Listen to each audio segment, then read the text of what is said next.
నమస్తే welcome to D24 news ముందుగా headlines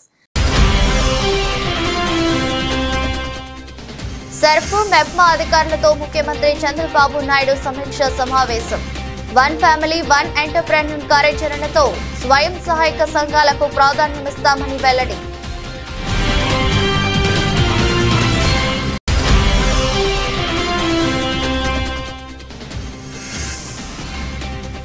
తెలంగాణలోని పలు జిల్లాలతో పాటు ఏపీలోనూ ప్రకంపనలు భూకంపంతో కదిలిన సమ్మక్క గద్దెలు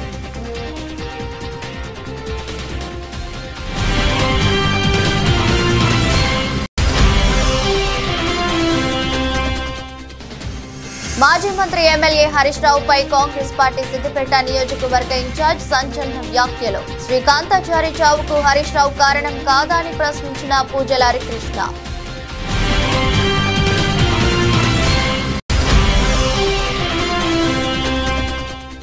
సెకీతో కుదుర్చుకున్న విద్యుత్ కొనుగోలు ఒప్పందం మీద అవాస్తవాలు ప్రచారం చేస్తున్నారని మండిపడ్డ వైసీపీ ఎంపీ మిథున్ రెడ్డి టీడీపీకి మేలు చేసే ఉద్దేశంతో దుష్ప్రచారం చేస్తూ ప్రజలను తప్పుదోవ పట్టిస్తున్నారని ఆగ్రహం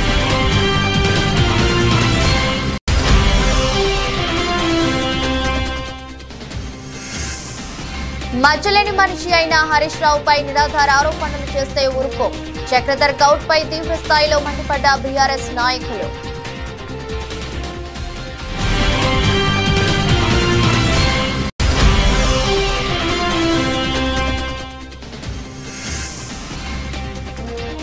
భారీ లాభాలతో మొదలైన స్టాక్ మార్కెట్లు కొన్ని నిమిషాల్లోని లక్షల కోట్ల రూపాయలను దక్కించుకున్న మదుపరులు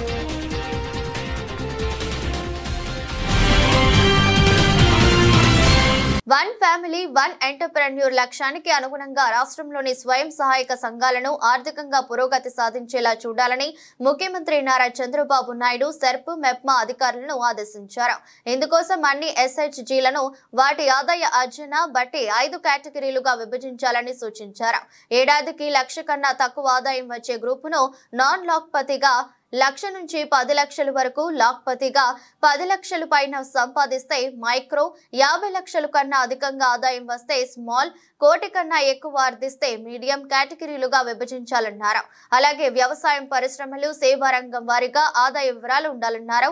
మంగళవారం సచివాలయంలోని తన కార్యాలయంలో ముఖ్యమంత్రి సర్పు మెప్మా అధికారులతో సమీక్ష సమావేశం నిర్వహించి పలు సూచనలు చేశారు. శేరిలింగంపల్లిలో 50 మంది కాంగ్రెస్ నాయకులు కాంగ్రెస్ పార్టీకి గుడ్ బై చెప్పి గులాబీ కండువా కప్పుకున్నారు. హైదర్ నగర్ డివిజన్, కూకట్పల్లి డివిజన్ లో కాంగ్రెస్ పార్టీకి రాజీనామా చేసిన ఉద్యమకారులు శ్రీకాంత్, లక్ష్మీనారాయణకు ఎమ్మెల్యే మాధవరం కృష్ణారావు గులాబీ కండువా కప్పి బీఆర్ఎస్ పార్టీలోకి స్వాగతించారు. అబద్ధపు హామీలు, బూటకపు మాటలతో ప్రభుత్వం నడిపిస్తున్నారని ఎమ్మెల్యే మండిపడ్డారు. కాంగ్రెస్ గెలిచి సంవత్సరం అయినా ఏ సంక్షేమ పథకాలు ప్రజలకు అందించారని, కాంగ్రెస్ విధానాలను చూసే అందరూ బీఆర్ఎస్ పార్టీకి తిరిగి వస్తున్నారని తెలిపారు. గెలిచి కూడా 1 ఇయర్ అయింది. ఈ రాష్ట్రంలో, తెలంగాణ రాష్ట్రంలో ఒక రైతులే కానీ, ఒక పింఛన్దారులే కానీ, ఇలా పింఛన్దారులకు 4,000 రూపాయలు ఇస్తామని చెప్పి 100 రోజుల్లో ఇలా పింఛన్దారులకు మనం మోసం చేసే ప్రయత్నం చేశారు. అది కూడా జనవరిలో ఇవ్వలేదు పింఛన్లు, ఆగస్టులో కూడా పింఛన్ లేదు. సుమారుగా 2,500 కోట్ల రూపాయలు ఇలా ప్రజలకు వచ్చే హక్కును దాన్ని మీరు ఇవ్వలేకుండా నిరుపేదలు ఉన్నటువంటి పింఛన్దారులందరూ కూడా ఎగగొట్టే ప్రయత్నం చేశారు.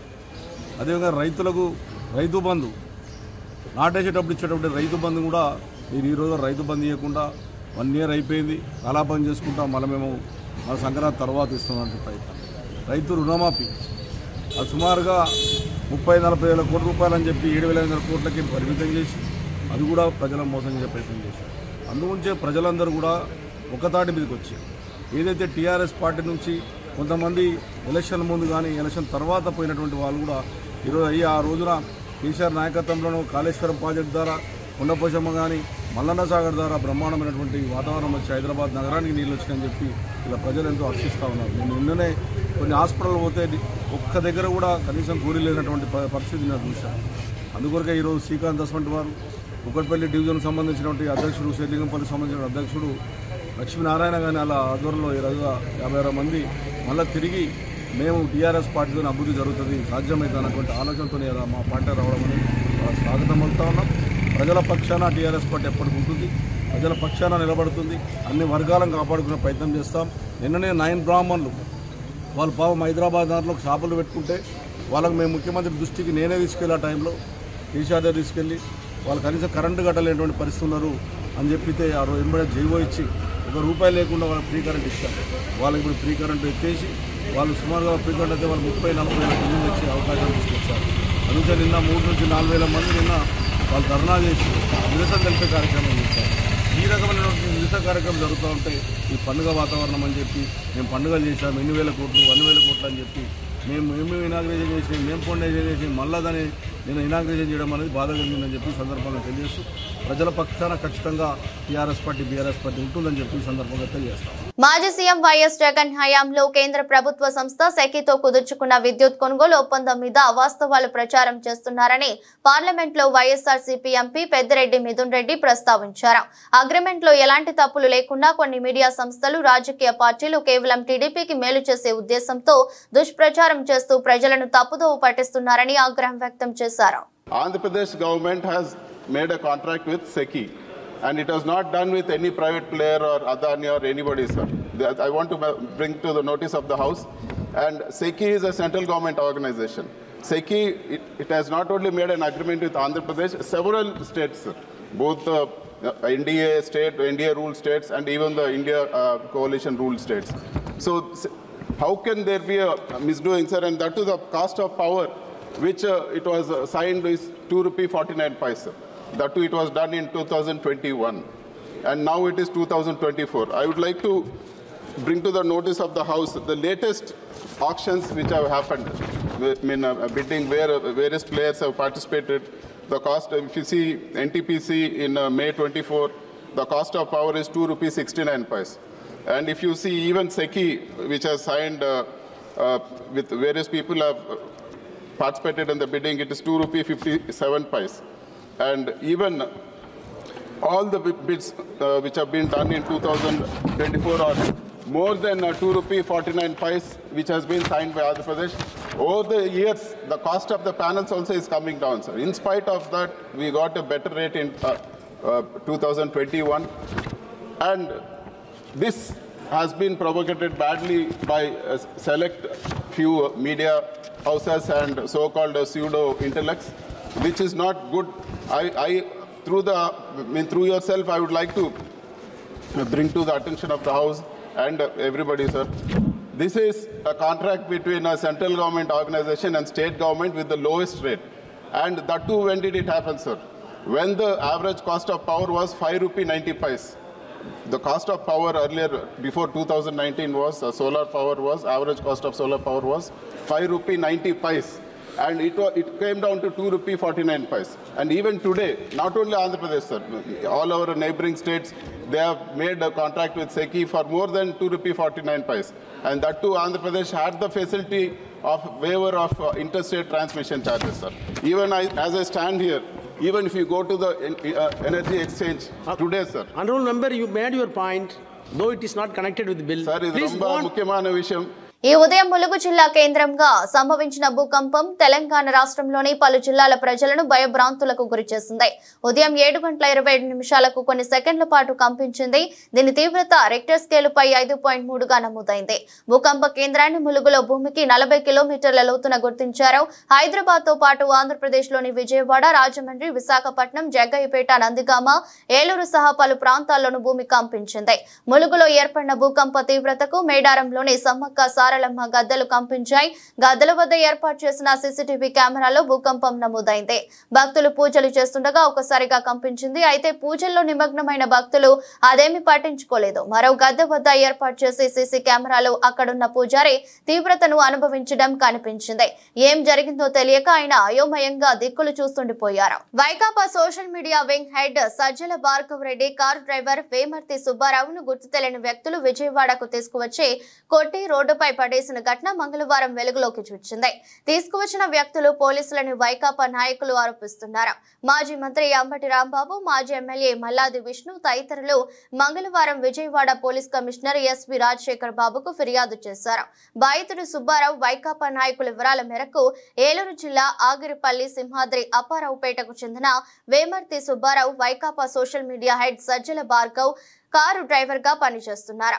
భార్గవ్ రెడ్డి పై కడప పోలీసులు కేసును చేయగా ఆయన కొద్ది కాలం నుంచి తప్పించుకు తిరుగుతున్నారు. ఈ నేపథ్యంలో సుబ్బారావును సోమవారం ఆగిరిపల్లిలోని ఇంటి వద్ద ఉండగా ఇద్దరు వ్యక్తులు అతన్ని బలవంతంగా వెంటబెట్టుకుని విజయవాడకు తీసుకువచ్చారు.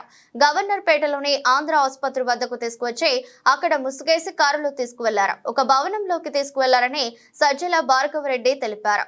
ప్రశ్నలు అడిగారని సుబ్బారావు చెప్తున్నారు. భార్గవ్ రెడ్డిని ఎప్పుడు కలిసావు, ఆయన చివరిసారిగా ఎక్కడ దింపావు వంటి ప్రశ్నలు అడిగారని చెప్పారు. ప్రత్యేకంగా కలిసి ఒక కేసు విషయాన్ని వారికి వివరించడం జరిగింది. అదేమిటంటే ఇదిగో నా పక్కన ఉన్నటువంటి ఈయన యామర్తి సుబ్బారావు, యామర్తి సుబ్బారావు ఇతను వృత్తి డ్రైవింగ్. గత 5 సంవత్సరాల నుంచి సజ్జల భార్గవ్ దగ్గర, అంటే మా సోషల్ మీడియా ఒక హెడ్గా పనిచేసిన సజ్జల భార్గవ్ ఇప్పుడు అతని మీద అనేకమైన కేసులు పెట్టినటువంటి సజ్జల భార్గవ్, ఆయన గురించి మీకు ప్రత్యేకంగా చెప్పవలసిన అవసరం లేదు. ఆయన దగ్గర 5 సంవత్సరాల నుంచి డ్రైవర్గా పనిచేస్తున్నాడు. ఆ తరువాత ఆయన మీద ఈ కూటమి ప్రభుత్వం అధికారంలోకి వచ్చిన తర్వాత ఆయన మీద అనేకమైనటువంటి అసత్యపు కేసులు, ఫాల్స్ కేసులు పెట్టి ఆయన్ని అరెస్ట్ చేయాలని ప్రయత్నం చేస్తున్న విషయం మీ అందరికీ తెలుసు. దానిలో భాగంగానే హైకోర్టు, సుప్రీంకోర్టుకి వెళ్ళి సజ్జల భార్గవ్ ప్రొటెక్షన్ కూడా తీసుకున్నారు. అరెస్ట్ చేయడానికి వీల్లేదనే ప్రొటెక్షన్ కూడా తీసుకున్నారు. నిన్న సుప్రీంకోర్టులో కూడా వాదనలు జరిగాయి. ఆయన ఆల్రెడీ ప్రొటెక్షన్లో ఉన్నాడు, అరెస్ట్ చేసే పరిస్థితి లేదు అనే విషయం కూడా తేట తెల్లవిగా ఢిల్లీ వేదికగా సుప్రీంకోర్టులో కూడా ఆర్గ్యుమెంట్స్ జరిగాయి. సజ్జల భార్గవ్ దగ్గర పనిచేస్తున్నటువంటి ఈ సుబ్బారావు గారిని, ఈయన సింహాద్రి అప్పన్నపేట గ్రామానికి చెందిన వ్యక్తి, ఆగిరిపల్లి మండలం. ఈయన్ని నిన్న ఉదయం ఈయన్ని తీసుకొని పోలీసులు ఆయన దగ్గరికి వెళ్ళి మఫ్టీలో ఈయన్ని కొన్ని వివరాలు అడిగారు. సజ్జల భార్గవ్ అనే వ్యక్తిని ఎక్కడ ఉన్నాడు, నువ్వు ఆయన్ని ఫైనల్గా ఎక్కడ డ్రాప్ చేశావు, ఎక్కడున్నాడో సమాచారం నువ్వు చెప్పు అని అడిగారు, ఒత్తిడి చేశారు. నాకు తెలియదు సార్, ఆయన అయితే లేడు, ఇప్పుడు ఎక్కడికి వెళ్ళాడో నాకు తెలియదు, డ్రైవర్గా నేను పనిచేసే వ్యక్తినే తప్ప ఆయన వేరే బోట్స్ నాకు తెలియవు సార్ అని చెప్పాడు. ఇదే విషయం పోలీస్ స్టేషన్లో చెబుతూ రమ్మని ఆయన్ని ఒక బండి మీద ఎక్కించుకొని ఆ ఇద్దరు కానిస్టేబుల్స్, మఫ్టీలో ఉన్న కానిస్టేబుల్స్ ఇద్దరు ఎక్కించుకొని మధ్యలో కూర్చోబెట్టుకొని విజయవాడ తీసుకొచ్చి ఆంధ్ర హాస్పిటల్ దగ్గరికి వచ్చిన తర్వాత ఈయనకి మంకీ క్యాప్, ఒక ముసుగు వేసి కళ్ళు కనపడుకోకుండా చేసి అక్కడ నుంచి కొంత దూరం తీసుకువెళ్ళి ఒక అపార్ట్మెంట్లో లిఫ్ట్లో, అపార్ట్మెంట్ని ఎలా చెప్పగలుగుతున్నా అంటే ఒక లిఫ్ట్లో తీసుకువెళ్ళి ఒక గదిలోకి వెళ్ళిన తర్వాత ఆ గదిలో ఆయన మంకీ క్యాప్ తీసేశారు. అక్కడ పోలీస్ కానిస్టేబుల్స్ ఉన్నారు. దాంతోపాటు ఇంకా 3 ఉన్నారంట, ఎవరో నిందితులు లాంటి వాళ్ళు, ఇలా పట్టుకొచ్చిన వాళ్ళు. ఈయన్ని చిత్రహింసలుగా చేశారు. నిన్నంతా కూడా మచ్చలేని మనిషి అయిన హరీష్ రావుపై నిరాధార ఆరోపణలు చేసే ముందు చక్రధర్ గౌడ్ తన నేర చరిత్ర గురించి ఒక్కసారి వెనక్కి తిరిగి చూసుకోవాలని సిద్దిపేట మార్కెట్ కమిటీ మాజీ చైర్మన్ పాలా సాయిరాం, నంగునూరు మార్కెట్ కమిటీ మాజీ చైర్మన్ ఎడ్ల సోమిరెడ్డి తెలిపారు. సిద్దిపేట ఎమ్మెల్యే క్యాంపు కార్యాలయంలో ఏర్పాటు చేసిన మీడియా సమావేశంలో బీఆర్ఎస్ నాయకులు ఎల్లారెడ్డితో కలిసి వారు మాట్లాడారు. ఎప్పుడు ఏ పార్టీలో ఉంటాడో తెలియని చక్రధర్ కు హరీష్ రావు గురించి కనీసం మాట్లాడే అర్హత కూడా లేదన్నారు. అఫిడవిట్లోనే రౌడీయిజం, రేపిజం, దొంగతనాలు, మోసాలు ఇట్లాంటి కేసులు చరిత్ర కలిగిన నీవెక్కడ? తెలంగాణ ఉద్యమం కోసం, తెలంగాణ రాష్ట్ర ఏర్పాటు కోసం ఎన్నో కేసులై జైలుకు పోయి తెలంగాణ వచ్చే వరకు మొక్కుపోని దీక్షతోని కొట్లాడినటువంటి హరీష్ రావు పైన నువ్వు ఆరోపణ చేయడం ఒక సిగ్గుచేటు. ఇది ఎట్లా అయిపోతుందంటే కాంగ్రెస్ ప్రభుత్వం వచ్చిన తర్వాత వాళ్ళ యొక్క వైఫల్యాలను ఎండగడతా ఉంటే హరీష్ రావును తట్టుకోవడం ఎలా అనే ఆలోచనలో వారి యొక్క కాంగ్రెస్ అధిష్టానము ఈ కింది నాయకత్వానికి కానీ ఈ జిల్లా నాయకత్వానికి మీరు ఏ విధంగానైనా హరీష్ రావును బదనాం చేసే విధంగా బురద జల్లి చేసే విధంగా చేయాలనేది ఒక పోటీ పెట్టినట్టుగా కనిపిస్తూ ఉంది. ఎందుకంటే ఎక్కడ దొరకలేదు వాళ్ళు. హరీష్ రావు గారు వారు చేస్తున్న వైఫల్యాలను, ప్రభుత్వం చేస్తున్నటువంటి తప్పుడు విధానాలను ప్రజల్లో ఎప్పటికప్పుడు ఎండగడుతూ ఉంటే వారికి ఎటు ఆగమాగం అవుతూ ఉన్నారు. ఇలా ఇంకొకటి కూడా ఏంటంటే కాంగ్రెస్ నాయకులకు ఇప్పటి వరకు ప్రభుత్వం వచ్చి 1 year అయినా కూడా ఉన్న 3 మార్కెట్ కమిటీ చైర్మన్లకు ఎవరిని నియమించుకోలేక, ఏ ఒక్క పదవి కూడా సిద్దిపేట కాంగ్రెస్ నాయకులకు ఒక్క పదవి కూడా ఇప్పటివరకు ఎవరికి రాలే. ఆ ప్రభుత్వంలో ఎవరు రాక దీనికి పోటీ పెట్టినట్టు అనిపిస్తూ ఉంది. హరీష్ రావును ఎవరు ఎక్కువ ఇది చేస్తే ఇబ్బంది పెడితే వారికి మేము నీకు పదవులు ఇస్తామని పోటీ పెట్టినట్టుంది. ఆ పోటీలో వీళ్ళు ఒకరికొకరు ఒకరు ఈ మధ్య హరీష్ రావు మీద మాట్లాడుతూ ఉన్నారు. అరే ప్రభుత్వం వచ్చింది, 1 సంవత్సరం అయింది, మరి వచ్చినటువంటి మనకు ఉన్నటువంటి నిధులను వాపసు తీసుకుపోతుర్రు, మనకు మంజూరైనటువంటి నిధులను కూడా వాపసు తీసుకొని పోయినరు, టెండర్లు వేసినటువంటి వాపసు తీసుకొని పోతుర్రు. మరి వాటిని తీసుకొచ్చి ప్రజలకు ఎక్కువ పనిచేసి ప్రజల చేత మద్దతు తీసుకొని పదవులు తెచ్చుకోవాలని పోటీ పడాలి ఎవరైనా. అదే రకంగా సైబర్ క్రైమ్స్ కూడా చాలా ఉన్నాయి. Robbery and kidnapping, robbery and kidnapping case నెంబర్లతో సహా, క్రైమ్ నెంబర్లతో సహా వారి ఎలక్షన్ అఫిడవిట్లో ఈడ కూడా ఏంటంటే హరీష్ రావు గారి మీద పోటీ చేస్తే నాకు బాగా ప్రచారం వస్తే నేను ఇంకా ఎక్కువ దోపిడీలు చేయొచ్చు, నన్ను తొందరగా నమ్ముతారు అనుకుంటారో మరి అదంతా వాళ్ళు ఆలోచించాలి. రాజకీయాలకు వచ్చేటోళ్ళు ప్రజలకు సేవ చేయడానికి లేదా ఒక కాజ్ కోసం, ఒక లక్ష్యం కోసం, ఒక ఉన్నత లక్ష్యం కోసం వచ్చి ఏదో ఒక వర్గాన్ని, ఒక సెక్షన్ను, ఒక పర్టికులర్ సమాజంలో ఉన్న సమస్యలను పారద్రోలడానికి రాజకీయాల్లోకి వస్తారు. దౌర్భాగ్యం ఏంటంటే ఈ రాజకీయాల్లో ఎన్నికల్లో పోటీ చేయడానికి కూడా ఈ దోపిడీకి ఒక వారధిగా భావించడం చాలా శోచనీయం. ఇప్పుడు వారి ఫ్రెండ్ వైఫ్ లబానీ రాయ్ అనే ఒక మహిళ, 21 ఏళ్ల మహిళ ఏడ్చుకుంటూ పోలీసుల ముందు ఇచ్చిన స్టేట్మెంట్ను కూడా మీరు అసలు విలేకరులు, ప్రత్యేకించి సిద్దిపేట సమాజం ఈ విషయాన్ని ఒకసారి పరిశీలించాలని చెప్పి మేము కోరుతున్నాం. అసలు ఇంత కుసంస్కారము, నీచ సంస్కృతి, నేర సంస్కృతి ఉన్నటువంటి చక్రధర్ గౌడ్ గారు మొన్న ఉద్యమంలో కావచ్చు, నిన్న ప్రభుత్వంలో, ఈరోజు ప్రతిపక్షంలో ప్రజల గొంతుకై నిలుస్తున్న హరీష్ రావు గారిని అసలు ఇట్లాంటి చౌకబారు, పసలేని ఆరోపణలు, అసలు ఆధారం లేని ఆరోపణలు చేయడం చాలా శోచనీయం. చదరంగంలో పావుగా మిగిలిపోవద్దని, ఒకవేళ హరీష్ రావును విమర్శిస్తేనే లేకుంటే చౌకబారు విమర్శలు చేస్తేనే నాకేమైనా పోస్ట్ వస్తుందని చెప్పి ఇదొక స్కీమ్ ఆలోచిస్తున్నారేమో, మరి అట్లా కూడా ఫెయిల్ అయిపోతారు. ఏదేమైనా వివిధ పార్టీల్లో కానీ ప్రజల్లో ఆదరణ రావాలంటే, సమాజంలో ఒక గౌరవం రావాలంటే, రాజకీయాల్లో ఒక హోదాకు చేరుకోవాలంటే ప్రజా సమస్యల పట్ల నిరంతరం పోరాడాలి తప్ప. ఇటీవల సత్యనారాయణపురం పోలీస్ స్టేషన్ లో నమోదైన ఒక కేసులో వైఎస్ఆర్సీపీ నేత పూనూరి గౌతమ్ రెడ్డి మంగళవారం సాయంత్రం సత్యనారాయణపురం పోలీస్ స్టేషన్ లో నార్త్ జోన్ ఏసీపీ శ్రవంతిరాయ్ ఎదుట విచారణకు హాజరయ్యారు. అనంతరం బయటకు వచ్చిన ఆయన మీడియాతో మాట్లాడారు.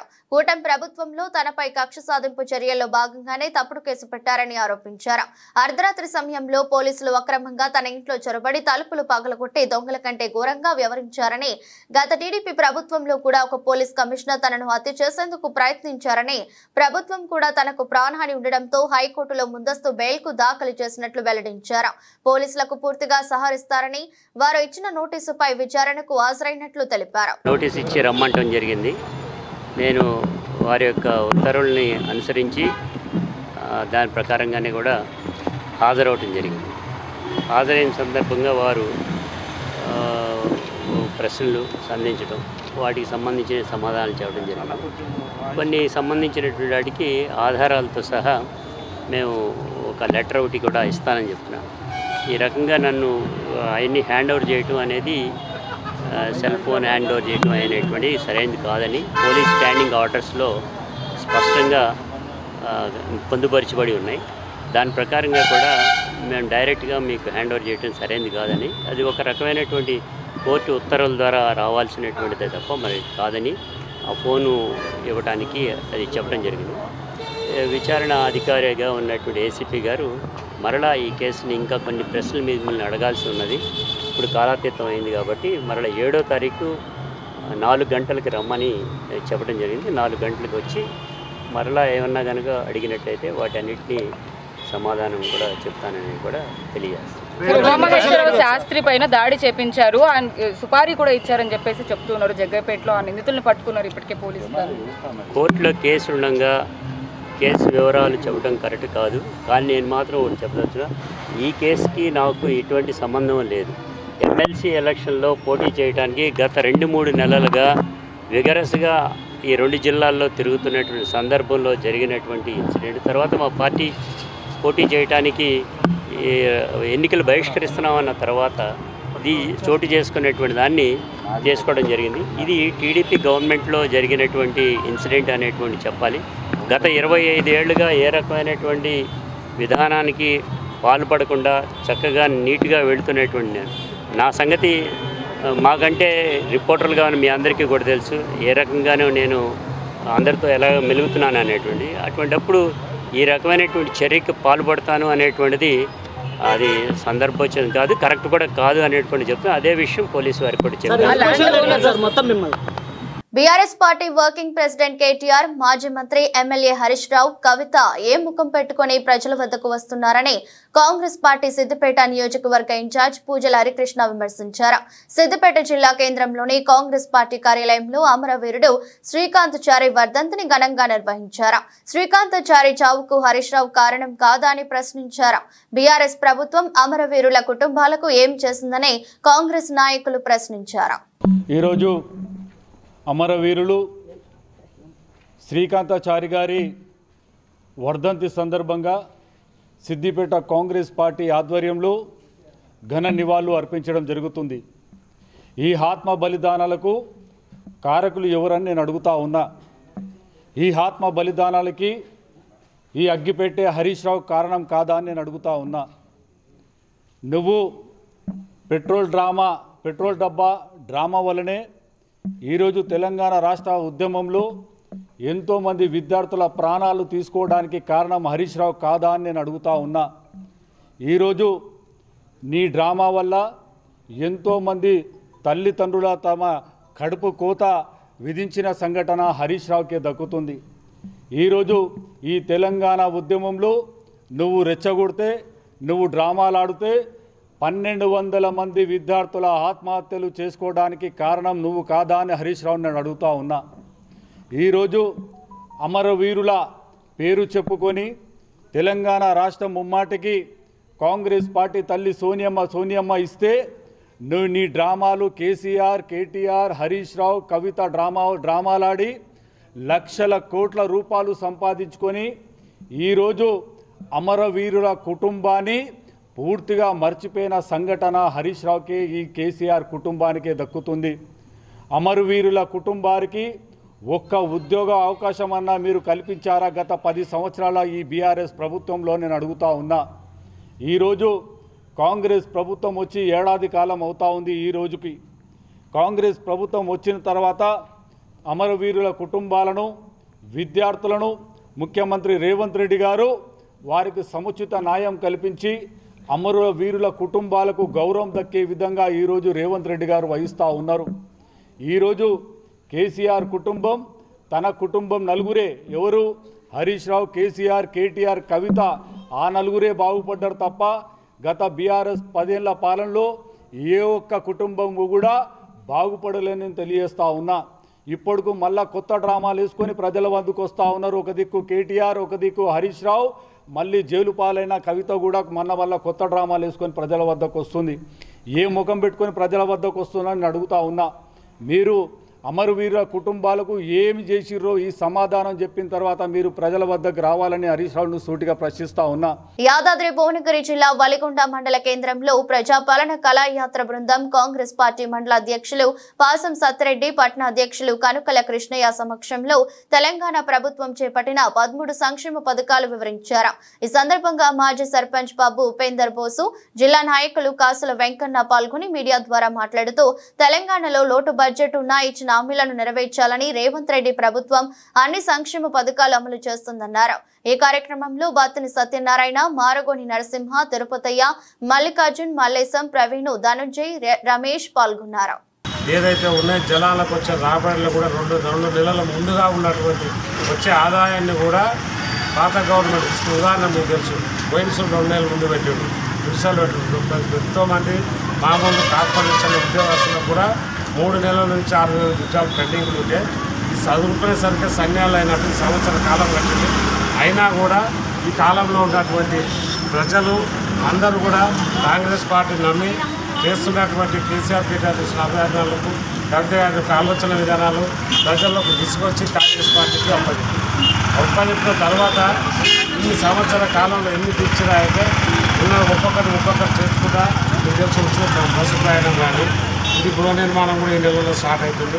ఇచ్చిన పైసలలో కానీ పెన్షన్లో కానీ అన్ని రకాలుగా సర్దుకుంటూ వస్తుంది. ఒక సంవత్సరం పూర్తిగా చేసుకున్నందుకు కాలం గడుపుతుంది. అలాగే మనం ఉన్న గ్రామీణ ప్రాంతం మూసి పరివాహక ప్రాంతం మన ఇంతకు రేవంత్ రెడ్డి గారితో కుమార్ రెడ్డి గారు మనం అందరం చూసినాం.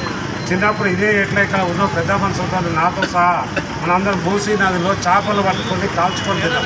ఎవరైనా మూసీలో మనం పట్టు చిన్న చేపలు కానీ చందమామ కానీ గడ్డ కానీ చేపలు దొరుకుతున్నాయా ఎవరైనా మనం తింటున్నాం. నేను 13 సంవత్సరాలు నేను మాజీ సర్పంచ్ ఉల్లిగడ్డ 13 సంవత్సరాలు ఉల్లిగడ్డ నుంచి చేపలు తిన్నాను.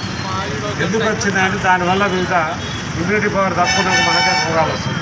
కాబట్టి ఇంత అశాస్త్రంగా జరుగుతున్నటువంటి అలా దర్శనం తీసుకొని రేవంత్ రెడ్డి గారు ఇస్తారు, అనిల్ కుమార్ రెడ్డి గారు మూసీ ప్రక్షాళన ముందు పడితే ఇక్కడ మూసీ పరివారక ప్రాంతం నుంచి కూడా సంతోషిస్తారు. ఎందుకు అదే ఇక్కడ ఉన్నవారు కాకుండా విదేశాల్లో ఉన్నటువంటి మన తెలంగాణ వాళ్ళందరూ కూడా మన మూసీ పరిపాలన సాధ్యం. ఎందుకంటే మేము తిన్నా మా ఆరోగ్యాలు ఖరాబైనా మేమే తట్టుకున్నాం ఏదో పరిస్థితి. కానీ మా పిల్లలు మా ముందు తరాలు మా మనవరాలు అయినా మంచి ఆరోగ్యంగా ఉండాలంటే మూసీ నది ప్రక్షాళన జరగవలసిందని ముఖ్యంగా దాన్ని రెడీ తీసుకొని దాంట్లో ముందున్నటువంటి మన అనిల్ కుమార్ రెడ్డి గారు ముఖ్యంగా ధన్యవాదాలు. ఎందుకంటే దేశీయ స్టాక్ మార్కెట్ లో బుధవారం భారీ లాభాలతో మొదలయ్యాయి. ఈ క్రమంలో ఉదయం 9:45 నాటికి సెన్సెక్స్ 347 పాయింట్లు పెరిగి 81,193 పరిధిలో ట్రేడ్ కాగా నిఫ్టీ బ్యాంక్ 98 పాయింట్ల లాభంతో 24,542 దగ్గర ట్రేడ్ అవుతోంది.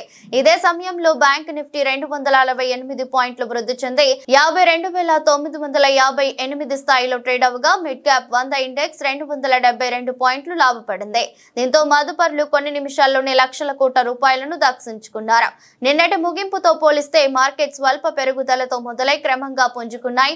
ఈ నేపథ్యంలో HDFC life, TSH, SBI life insurance, Wipro, HDFC bank కంపెనీల స్టాక్స్ టాప్ 5లో ఉండగా Bharti Airtel, Cipla, Adani ports, doctor Reddy's labs, Adani enterprise సంస్థల స్టాక్స్ టాప్ 5 నష్టాల్లో ఉన్నాయి. బుధవారం నాటి ట్రేడింగ్ లో స్విగ్గీ షేర్లు 6.6% జంప్ చేసి ఒక్కో షేరుకు 534.85 వద్ద ఇంట్రాడే గరిష్టాన్ని నమోదు చేశాయి.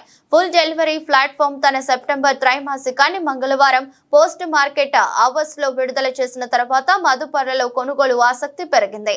ప్రస్తుతం ఈ కంపెనీ మార్కెట్ క్యాపిటలైజేషన్ విలువ 1,15,727.73 కోట్లుగా ఉంది. వార్తలు ముగించే ముందు మరోసారి హెడ్లైన్స్. సర్ఫ్, మెప్మా అధికారులతో ముఖ్యమంత్రి చంద్రబాబు నాయుడు సమీక్ష సమావేశం. వన్ ఫ్యామిలీ వన్ ఎంటర్ప్రెన్యూర్ కార్యాచరణతో స్వయం సహాయక సంఘాలకు ప్రాధాన్యమిస్తామని వెల్లడి.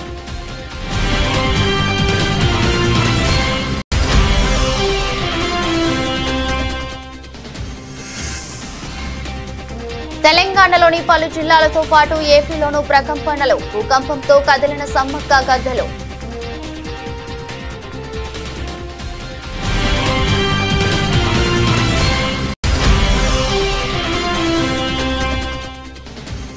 మాజీ మంత్రి ఎమ్మెల్యే హరీష్ రావుపై కాంగ్రెస్ పార్టీ సిద్దిపేట నియోజకవర్గ ఇన్ఛార్జ్ సంచలన వ్యాఖ్యలు. శ్రీకాంతాచారి చావుకు హరీష్ రావు కారణం కాదా అని ప్రశ్నించిన పూజల హరికృష్ణ.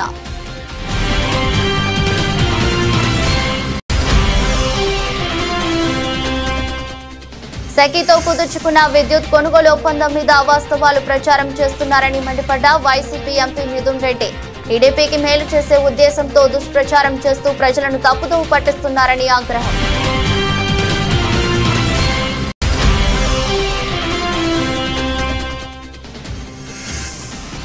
మచ్చలేని మనిషి అయిన హరీష్ రావుపై నిరాధార ఆరోపణలు చేస్తే ఊరుకో. చక్రధర్ గౌడ్ పై తీవ్ర స్థాయిలో మండిపడ్డ బీఆర్ఎస్ నాయకులు.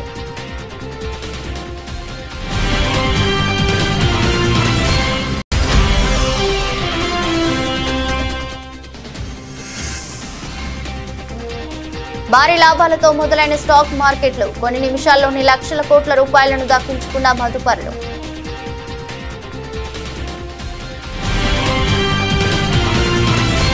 ఇదరస్ట్ బులెటిన్ మరో బులెటిన్లో మళ్ళీ కలుద్దాం. అంతవరకు సెలవు. నమస్కారం.